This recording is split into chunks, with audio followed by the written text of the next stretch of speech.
Welcome back to Hey Girl Hey, Life Through the Lens of Female Friendship. I'm your host, Becky Kessler-Sykes, and today's episode is about work and play. Because let's be honest, those two things are constantly dancing with each other and sometimes stepping on each other's toes. Arnold J. Toynbee was quoted as saying, "The supreme accomplishment is to blur the line between work and play." My guest today is my dear friend Carolyn, one of my newer female friendships, going on 5 years already, if you can believe that. We met through mutual friends in the yoga community, and we were brave enough to say those magical words. Hey girl, you want to hang out? She is powerful in her intellect and ambition, a total force. She's a showrunner with countless true crime docuseries under her belt. She's active, adventurous, and generous. She is fiercely loyal and deeply attached to her family, her friends, and her pup, Ozzy. She hikes, runs, surfs, does yoga, and honestly, badass bitch might be an understatement. Carolyn Day, welcome. Hey, girl, hey. Hey, it's so nice to be here. I'm so glad you agreed to do it. Oh my gosh, I'm honored you would have me on. Of course. As I was setting up today, I was like, this is a little uncomfortable to be doing a show with someone that does shows for a living. I do not do podcasts, my dear, so I'm a total stranger to this. Okay. So I'm impressed with this whole setup. I think this is fantastic. Thank you. I appreciate that. I'm also new to podcasts, so I'm doing my best. Yeah. Okay, today's theme is work and play. Let's start with the work part for you. You've built such an impressive career. You're a showrunner. Can you tell us exactly what it is you do and how you got to that level? Yeah, so I actually run shows. So different production companies will hire me to come in and put together a show that's already been greenlit by a streaming service or a network.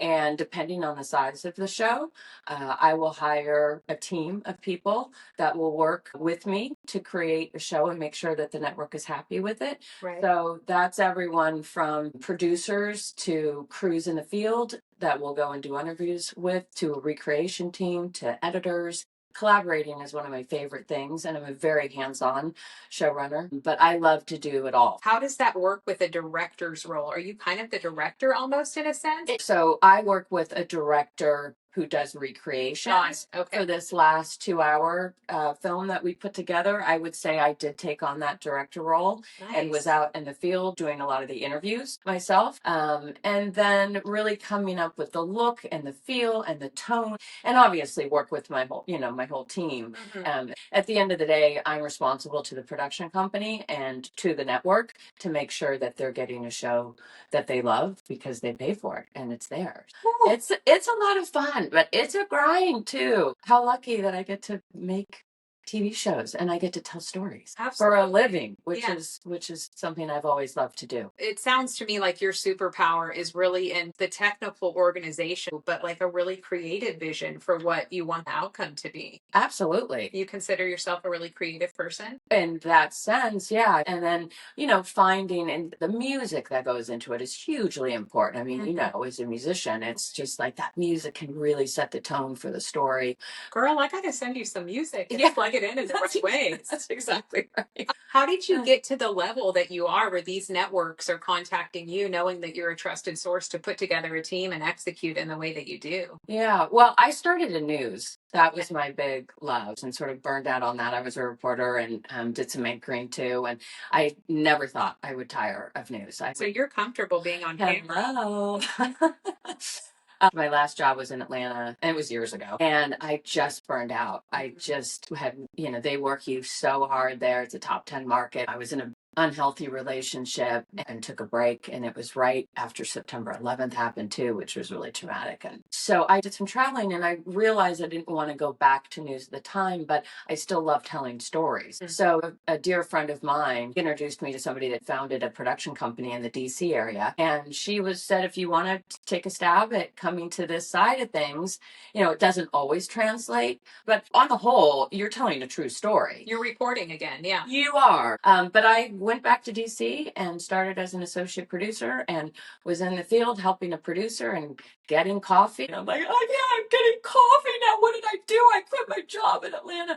But I quickly rose up and was a producer quickly. And then, just started running shows. They say it's like what you like to do as a child, that may be your thing.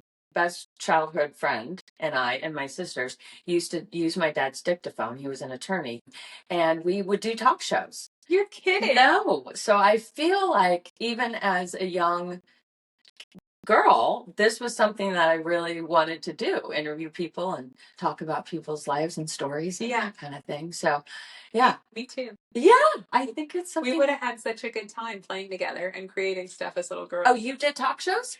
I did all kinds of stuff. I would have the wooden spatula or spoon in the kitchen. I would sing. I would do accents and interview people. I would write stories. I would write songs and poetry. Like I was constantly wanting to create and perform and connect with people. So, yeah, I think that's really interesting. This is a little bit of a loaded question. This industry, like many other, are male dominated still. So how does that show up when you're kind of in a boss bitch position? How does the male ego show up in those dynamics? Well, it's interesting. I like to work with a trusted group, right? And I also love to meet new people, but on the whole, I won't bring people back if something's not right. Now, if a production company has hired me, and there are a lot of male owned production companies, and that's where I've had more problems. When they're in a position of power over you. Yes. And I will say I'm opinionated, and you have to make decisions. Of course. In this industry. And that's one thing that I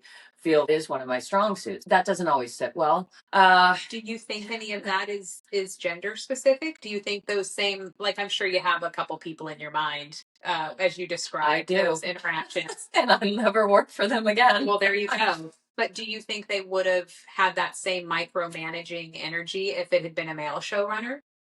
No.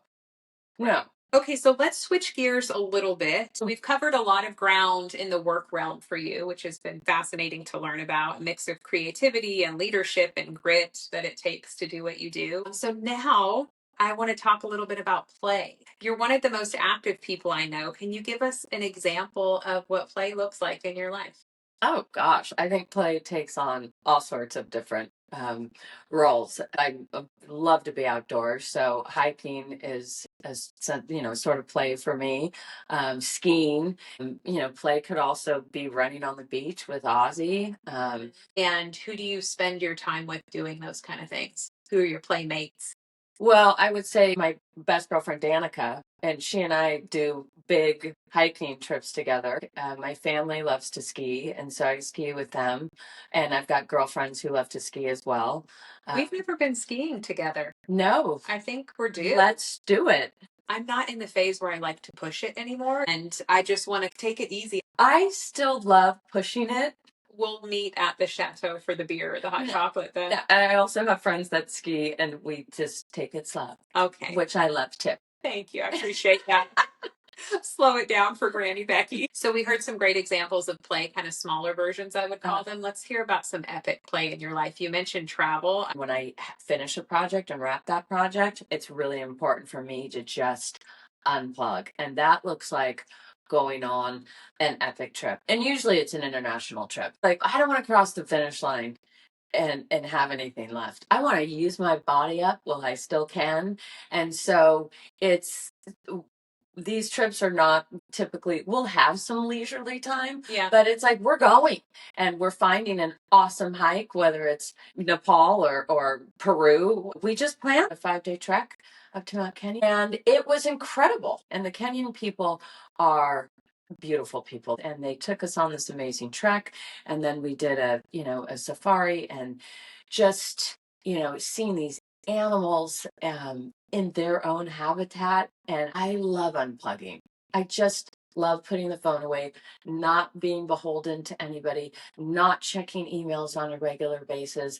And that gives me the renewed energy to come back, having seen a different culture, meeting new people, working my body, and then coming home and ready to go back to work. And it's just a really good way for me to reset into my next project, which I know is going to, take it out of me. I love my work, and I'm so grateful that I get to do something that I love most days. And it's a tough industry, but I think being able, to make this kind of play and travel a priority is just hugely important. I know everyone doesn't get that luxury. But if you have that access and you Yeah. work really hard for that access, I do. so I don't think you need to apologize. It's certainly not here on Hey Girl Hey. We support women living their biggest lives and going out there and enjoying it. But you also, it doesn't have to cost a ton of money. No, it doesn't. It really does not. I mean, I grew up with a dad who was like, pay to get there, not to stay there. And I love Right. that. And it's like, go see as much of the world as you can. So it leads me to my next question, which is, with somebody that works as hard as you do and somebody that prioritizes play in their lives and all the many forms that it comes in, what are your thoughts on work-life balance? I will say, I think COVID was a huge help in my work-life balance. I said when I'm in it, I'm really in it. And it's difficult for me to get through the task at hand before I go to bed, right? And so that might mean I'm up until 2 o'clock in the morning. But I think the little things like getting out and taking a walk and get away from the screen. I think making sure I take those breaks. And I've really learned to slow down and to really like take days if I want to have a total chill day. And I think some people would be surprised, like, Carolyn's not at home watching a show in the middle of the day, which I used to be like, of course I would never watch a show during the day if the sun's out or something. But just to take a day off to do nothing.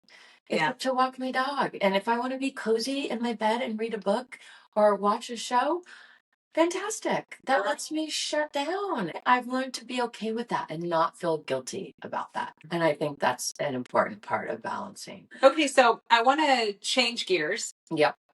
The last part of play that I want to check in about is the dating realm. So this is a big one, right? What does dating look like at this point in your life? Gosh, it's right now, I would say it looks like a trip through the desert. I had a couple of dates lately. It's I have to make sure that I'm putting myself out there and it takes effort. Yes, it does. It really does. And I fluctuate from getting on the dating sites or a dating site, and I'll stay on it. And I used to be a lot better about it, but uh, you know, that takes effort, and that is also more like electronic stuff. I would much prefer to meet a friend of a friend, right? And so I did recently, and that was a couple of dates. And yeah, I think it's just like anything else. It's kind of a journey. I made a move from Los Angeles to North County, San Diego about 3 years ago. And when I first got down there, I just was on fire. I was meeting people and dating, and I was like, this is fantastic. Yeah. And that peters out. And then there you are, and you're, in a town. And it's just, I think at this age, I have less patience, and I'm great on my own. Like, I like myself and I love spending time alone, and I love my girlfriends. And when I have a choice, if to go out with girlfriends or to go on a blind date, sometimes I would take the girlfriends. I don't know. Well, it's definitely easier, right? It is easier. It requires effort to be dating, but there is a certain amount of bullshit that you have to sift through for the gems. And so, Yes. to your point, you don't really have the patience to sift through all the bullshit at this point. Yeah, I'm not that tolerant. And I do get impatient, and I want something to happen now, or I need to have that chemistry on the first date. Yeah. And so, it's interesting. I check in with friends like you that I know went through some similar things dating, and you're a good inspiration. Thank you. Say, hey, take that second date, or take that third date. Well, girl, you might remember from my wedding vows, but I was not attracted to my husband on our first date. There wasn't that spark on the first date. I didn't see any major red flags, though. I could tell he was a kind, genuine person. And then when I heard from him again, I'm like, let me give this another go. And then something just shifted slightly, and you're like, okay, Yeah. there could be something there. And then finally, when they place a hand on your leg, and there's like, oh, okay, there's a little response there. You just start to peel back the layers of whatever the story is that you tell yourself right out of the gate is not always the story that could be there. Yeah. And I think, I would like dating to feel more like play. Yes. Which I think sometimes I'm better at that. And sometimes it feels more of like, okay, here we go. And why does it have to feel like that? And I love meeting people. I love having conversations, obviously. I'm very curious by nature. So why would this ever feel like, such a grind? Right. And maybe it's just, years of doing it. Mm-hmm. And it gets fucking exhausting sometimes. It gets exhausting. There's not always the greatest pool in which to draw from. Yeah. You know what I mean? Absolutely. It can be slim pickings sometimes. So Yeah. I remember that all too well. I totally relate to it. The thing that comes up for me when I think about a friend like you or a couple of other girlfriends that come to mind that are just so bright and shiny and wonderful, how dating would look for you, the exact same profile that you are, successful, intelligent, beautiful, fit, adventurous, loyal. If all of those things existed in a male package, what would dating look like? And I know that's loaded as a question, but do you have any feelings like that? Do you think it's harder for women that are exceptional to find exceptional men? I do. I don't know. And I don't look at it like that. And I don't think about it like that. I hear what you're saying and I understand. And I think I would serve myself well if I just uh, learn to sit with an individual, not try to control, what's going on in the relationship. And really, I think men like to be needed. Of course. I mean, women like to be Everyone. needed Yeah. too, but I do think men like to be needed, and I don't give off that vibe, I think. And so I think I would like to come at dating in a more like, I do need somebody. I do want somebody to take care of me, and I need to let that happen and unfold. And you've said, sometimes like you could probably be intimidating. I don't know. I am. I've actually thought about calling a recent date that I had and asking, like, hey, could you give me your take on like what you thought? Just for like intel. I don't have any problem with that. Some people would probably be like, seriously? But you know this person through mutual friends. I do. You could come at it from curiosity. And I mean, everybody's human at the end of the day. I remember when I was dating a lot, I had so much more respect for the couple of people that I was interested in that didn't end up being as interested in me. And they would let me know, or they would say, like, all this great stuff is there, but I'm connecting more with this other person that I'm dating because we're all dating and trying each other on. I so respected that, Right. And I tried to give people feedback if they wanted that from me. I didn't like go around calling people like saying, I'm actually not into you and it's because of this, this, and this. But I would let them know if I didn't want to continue on with it. And if they asked me anything directly, I would answer it. You know, we're all learning for sure. I just think dating would be so much easier. Like, do you ever watch Love on the Spectrum? I love Love on the Spectrum. I love it. Talk about playful dating. Playful dating and being very direct, which is something I'm very good at. Yeah. Maybe not in dating. So I think it would be so helpful if at the end of dates, people could just be honest. Like, hey, this is either working for me or it's not, or here's what I'm taking away from this. Yeah. Just so you know, like it's a little roadmap. I'm impressed with you that you don't have the take on it that I opened this question with, because I used to have a little bit of a chip on my shoulder about it. Like, I would think about it like an odds game. There are so many women that are beautiful and successful and emotionally developed and good, and they want committed monogamous relationships. Yeah. I feel like the pool of men that are all those same qualities that want commitment and monogamous relationship is much smaller. I just have to keep trying if that I want. If someone doesn't make my life better, then no gracias, I say. Of course. Yeah. It'll be a mixed bag though. That's right. Every person you add in there is going to have a little of both. They're going to make it better, and there's going to be days where they make it worse. Absolutely. I can just tell you right now, even when you get a real good husband on your hands, there's going to be some days where it's like, get out of my face. Right. No thanks.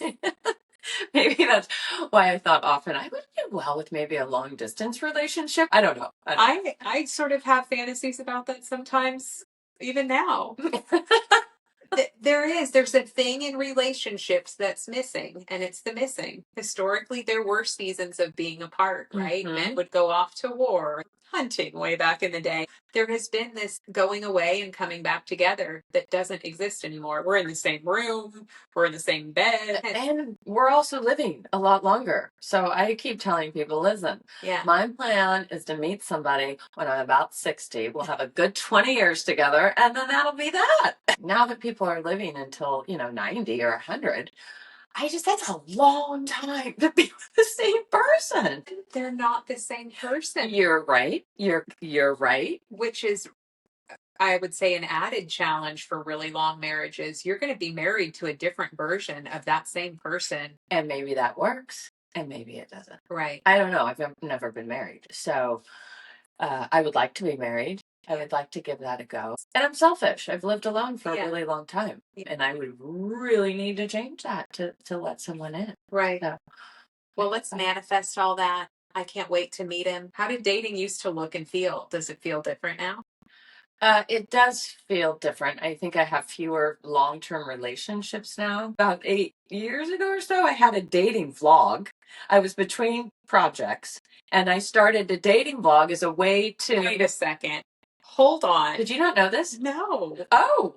Girl, lead in and tell me everything about the dating vlog. It was so fun. It was a project that I started just to keep me busy. So I would do 1-minute stories, and I was determined, I'm going to do this vlog until I find my man.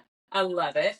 And it was called Dating Day Lady. You can still find it on Instagram. Yeah. And I think it turned into, it was it encouraged me to go on dates because I needed content. Of course. So I was going on a lot of dates and meeting a lot of people, which I think was really good for me. But then the story became more important than the date. And my snarky, if you will, sense of humor was probably not that attractive to a man who found out I was doing this vlog. And I really want to find somebody. So I better be serious and authentic and still playful. And still playful.